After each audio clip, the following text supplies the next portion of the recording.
Good morning. I'm glad to have the opportunity to speak to you today, even if it's not in person. I wish I were able to gather together to celebrate your incredible achievements. You have worked so hard to have the opportunity to walk across the stage at Convocation Hall with your loved ones in the audience to receive your degrees. I'm sorry that you were not able to do that today. But by no means does this diminish your accomplishments or the sense of pride that you should feel. I know, and I can speak on behalf of the entire Faculty of Medicine, we are incredibly proud of you. When it is safe to do so, I hope to deliver this message to you in person. For now, I am so grateful to Dr. Kaplan and his colleagues for organizing this online salute to the graduate students of the Faculty of Medicine who will convocate today. COVID-19 has disrupted our lives in ways that I don't think we can yet fully understand. But despite the challenges, it has also demonstrated some fundamental truths. First, it has shown the resiliency of our community. We have combed through our labs to find reagents, PPE, and other tools needed to support the fight against COVID-19. Those labs that were able to conduct research related to the virus did so. Others selflessly shut down to help flatten the curve. Yet thesis committees continued to meet remotely and defenses occurred online. And you have supported one another and helped your families and loved ones weather this challenge. So thank you for that. Second, COVID-19 has shown the tremendous importance of research and discovery. If you ever doubted the value of your chosen field, this time has made it clear how many people count on you to do your job and to do it well. Whether it's the focus on finding a vaccine, supporting the rehabilitation or care of those who are recovering from COVID-19, or something totally unrelated to the pandemic. We all have a role to ensuring healthy and productive lives during and after this pandemic. The world hasn't faced a challenge like this in more than 100 years, but I am confident you will rise to the occasion and deliver the solutions we need.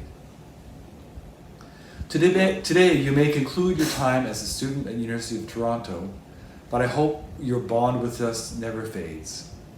As alumni, please remain engaged with the Faculty of Medicine. I hope you will return to support and mentor our students, attend alumni events, and through your example, demonstrate why we are one of the top faculties of medicine in the world. You will define the future, and in your capable hands, I know the future will be very bright. So again, on behalf of the Faculty of Medicine, congratulations on your amazing achievement, and let me add my thanks to your family and friends who have supported you in this journey, as well as the faculty who mentored and I hope inspired you along the way. I know you, the class of 2020, will make us very, very proud. Thank you. Thank you, Dean Young, for your welcoming remarks. I'm Allan Kaplan, Vice Dean Graduate in Academic Affairs, and I'd like to welcome all of you to the first graduation celebration specifically for graduate students in the Faculty of Medicine. I want to begin by acknowledging that the University of Toronto operates on lands which for thousands of years has been the traditional land of the Huron-Wendat, the Seneca, and most recently the Mississauga of the Credit. While we stand on this land today, it remains a meeting place and a home to many Indigenous people from across Turtle Island. We are grateful to have the opportunity to engage in scholarship and build friendships on this land. We gather today against a backdrop that can feel overwhelming. COVID-19 is challenging our healthcare system and at the same time, challenging our sense of community as we are forced to keep physically distant. It also shows in stark relief inequities that permeate our society. This includes anti-Black racism, the subjugation of Canada's Indigenous peoples, and economic inequality. While our hearts may be heavy, we must not allow our resolve to be diminished. Instead, these times remind us of the importance of our work and show why we must remain committed to bettering society. I would like to thank all of you for your help and understanding in dealing with the challenges COVID has presented for your training and for the training of your colleagues. Today is an opportunity to celebrate the 186 graduates who have made the Faculty of Medicine better by their engagement, scholarship, and contributions to our community, and will do even more as they begin the next stage of their careers. 76 of you are graduating with a PhD from one of our 10 research stream programs, while 110 of you are graduating with a Master of Science or Master of Health Science degree. Congratulations to all of you, graduates of world-class training programs at the University of Toronto. You now all have the skills and knowledge to succeed in your career. For those who have achieved a PhD, we know from the 10K PhD study that about 40% of you will end up in academic positions, which means that the majority of you will be engaged in careers in other sectors, in the private sector, in government, in the nonprofit sector, in various aspects of healthcare, and engaged in many other roles. What's important for you to know is that the data that we have clearly show that most, if not all of you, will be engaged in productive, substantive, meaningful pursuits in your career. The evidence tells us that you will have a significant number of career choices from which to choose. Your work is going to fill a large part of your life, and the only way to be truly satisfied is to do what you believe is great work. And the only way to do great work is to love what you do. If you haven't found that love yet, keep looking. Don't settle. On a personal note, I'd like to share with you words from a graduation speech I heard at my son's graduation when he graduated MIT several years ago. Those words have stayed with me and have been quite impactful.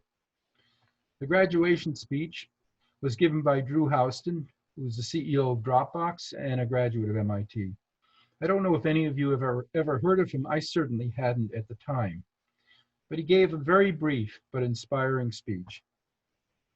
He talked first about resilience to the MIT graduates, describing how he had failed in starting a number of companies in the first few years after graduating, but not giving up until he hit a home run with Dropbox. He talked about the essentials that he had in his life toolbox that guided him throughout his career.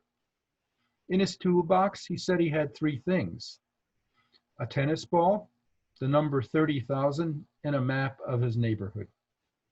So you may ask, why a tennis ball?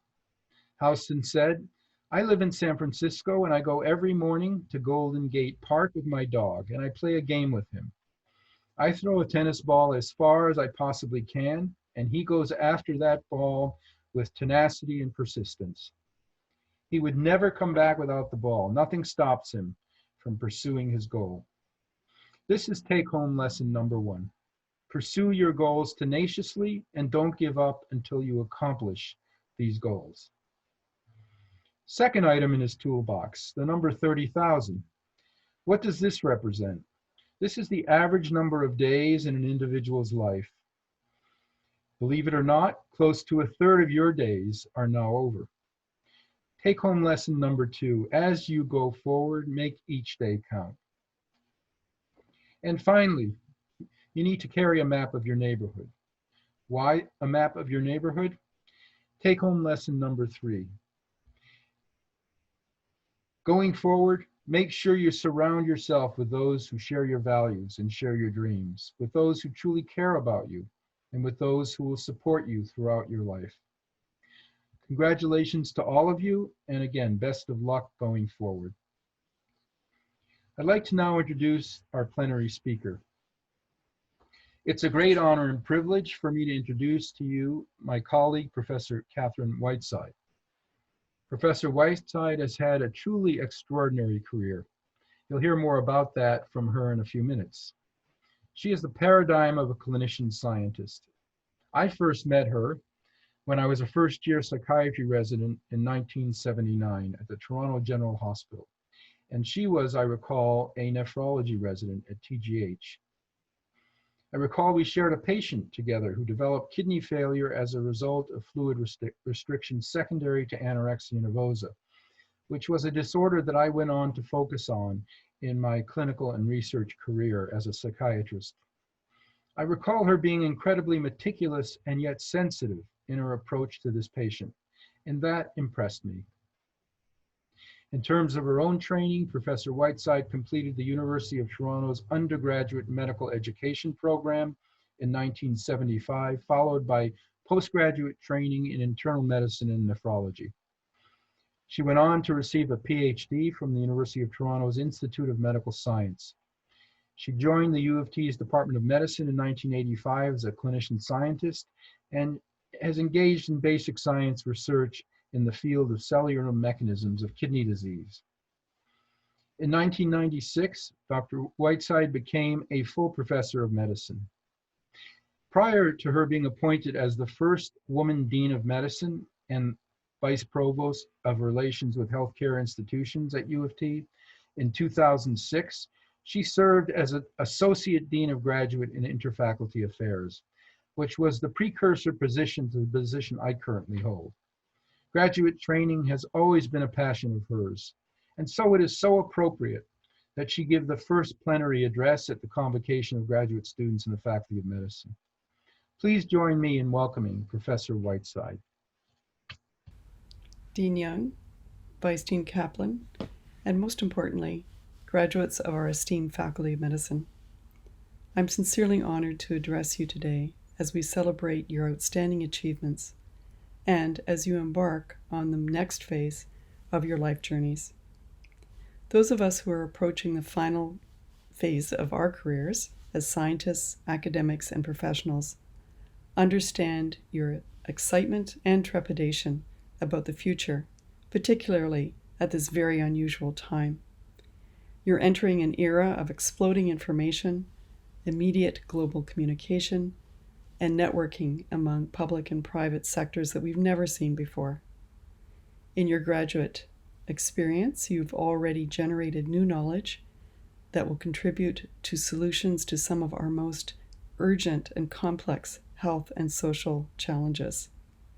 But what role will you, the graduates of the University of Toronto, play in this new era? Every one of you will help to shape the future of Canadian society, and many will have global influence.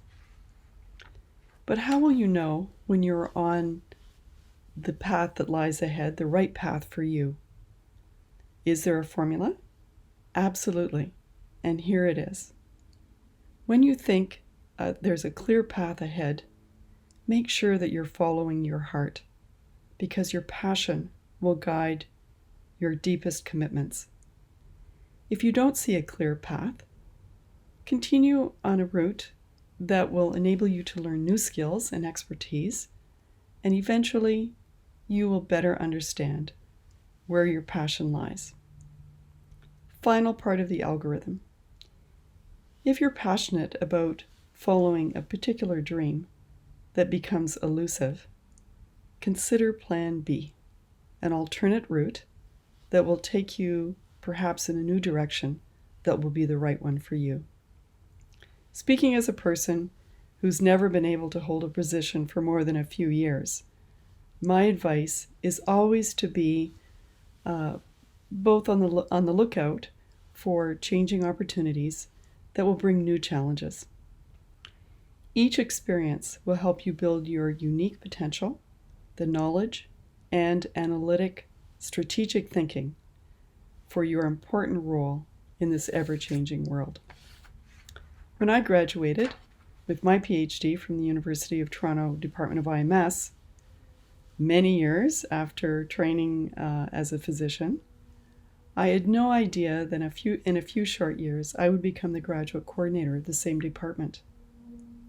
At the same time, I was building a career as a clinician scientist and balancing clinical duties, teaching, and family responsibilities. But my experience as graduate coordinator, building relationships with students, graduate faculty, colleagues across the university, set me on a career path that I could never have imagined.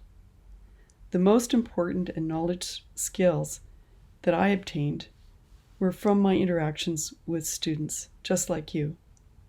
I learned what mattered most to students, both the success factors and the barriers to achieving their goals. Today, many of those graduates are senior executives in health professions, in their department chairs, they're leaders in both public and private sectors. And my greatest joy over the years has been to witness the emergence of former graduate students into the roles where they are truly making a difference in biomedical research and healthcare. And all of you will follow similar paths. At one point in my career, I was advised by the Dean of Medicine at the time that I was engaged in too much teaching and oversight of graduate studies that was really the wrong career path for me as a newly minted clinician scientist. So I ignored his advice, continued on as graduate coordinator in the IMS, and in the end, in a few years, I was offered the position of Dean of Medicine at U of T. So my advice, always follow your heart, and you will always make the right decisions. After retiring from the university, today I have the privilege of working in one of the most exciting and fulfilling jobs yet. I work with researchers from across Canada who share the same desire to improve the health of persons living with chronic disease, and we work along the side of patient partners who help us co-design our research projects. The best part is that this national network engages in research focused on prevention and treatment of diabetes complications that ranges from fundamental drug research to machine learning and artificial intelligence.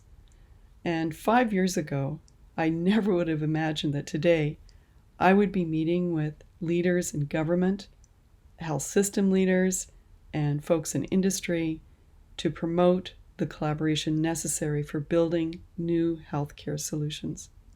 In fact, before this job, I really knew very little about learning to translate knowledge into practice and health policy. So I guess I'm still working on finding a stable career path.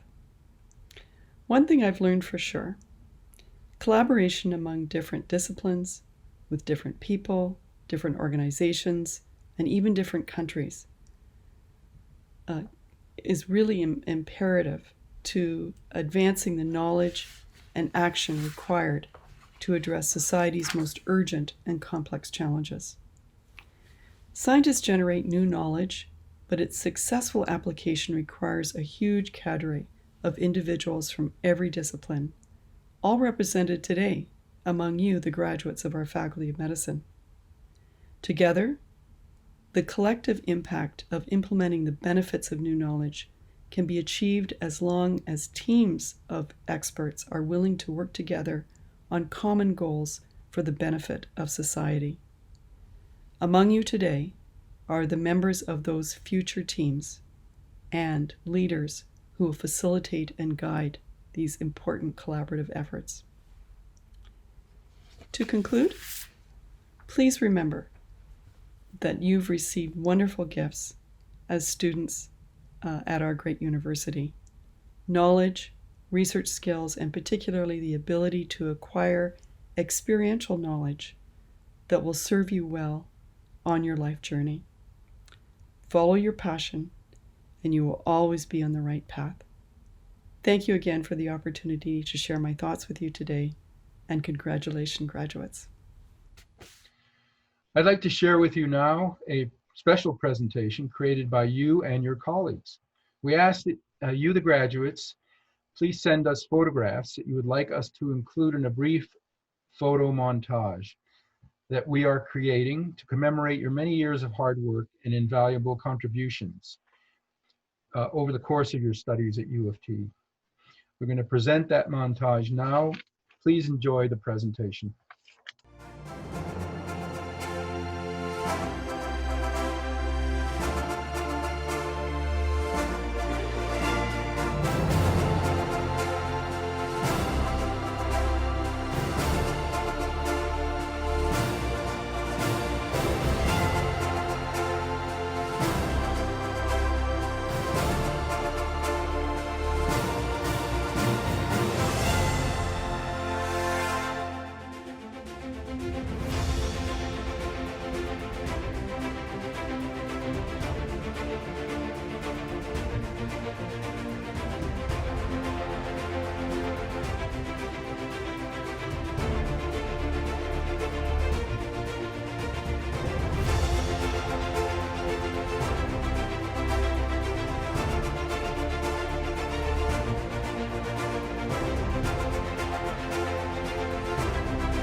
In conclusion, I want to congratulate you as well as the members of your family in reaching this milestone in your lives.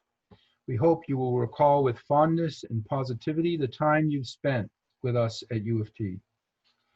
Please stay in touch with us through our alumni office. Let me end with a quote from Barack Obama, taken from one of his many commencement speeches. These words are especially relevant as we reflect on the acts of racism we've recently seen perpetuated and consider how we might respond to it. Quote, "Understand your success in life won't be determined just by what's given to you or what happens to you, by what you do with all that's given to you and what you do with all that happens to you. How hard you try, how far you push yourself, how high you're willing to reach. True excellence and success only comes with perseverance. The fight for equality and justice begins with awareness, empathy, passion, even righteous anger. Changes require strategy, action, organizing, and voting in the real world like never before." Thank you and good luck to you all.